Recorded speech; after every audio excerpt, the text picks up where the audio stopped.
أملاخ بزح ساعن بزح منقدن قدم نبوتاتنا ونبيات كيلو تزارو أبزن دحروت معلفتات قنا بتوراس كله زقبرو بقون علم زفتقر ودو غيرو تزاربنا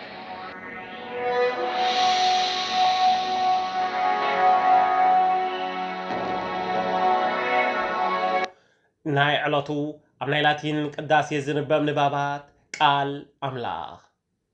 قداماي نباب كابودي زسعات معراف 34 كفقدي 4 كسع فقدي 9 مسيخا كمتن قداموت زبلا كلتة صلات امني صربه نصبحيتو دما انغيو تنسي كمت እግዚአብሔር زازوخا نخلتين صلات امني ابيد حيزو ناب امباسينا ديبه እግዚአብሔር ካ በደመና ወሪዱ አብጥቃ ሙሴ ደው በለእሞ ስሙ ስም እግዚአብሔር አወጀ በቅድሚው ሓሊፉ ካ አነ እግዚአብሔር መሓርን ጸጋውን አምላኽ ንኹራ ደንጓይ በዓል ዓቢ ፍቅርን ሓቅን ክሳዕሽሕ ወለዶ ፍቅረይ ዝሕሉ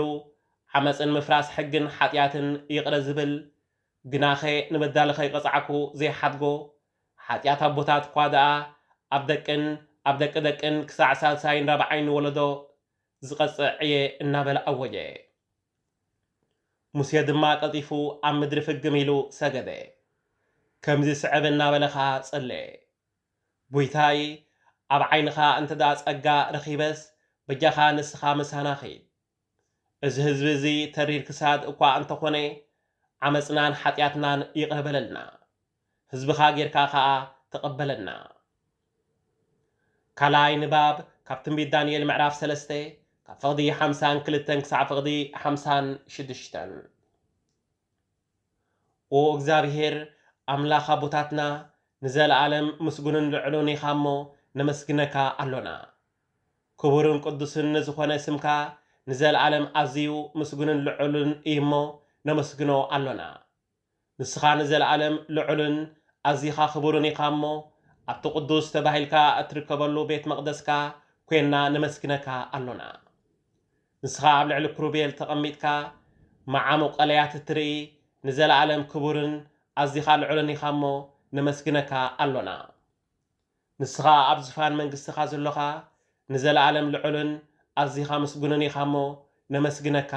ኣሎና ሳልሳይ ንባብ ካብ ካልኣይ መልእኽቲ ጳውሎስ ናብ ሰብ ቆሮንጦስ ምዕራፍ 13 ካብ ፍቕዲ 11 ክሳብ ፍቕዲ 13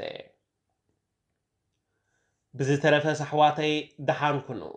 ፍጹማን ኩኑ ምኽረይ ስምዑ ተሰማምዑ ብሰላም ንበሩ ኣምላኽ ፍቕርን ሰላምን ከዓ ምሳኻትኩም ክነብር እዩ ንሓድሕድኩም ብቅዱስ ምስዓም ሰላም ተባሃሉ ኩላቶም ኣመንቲ ሰላም ይብልኹም ኣለዉ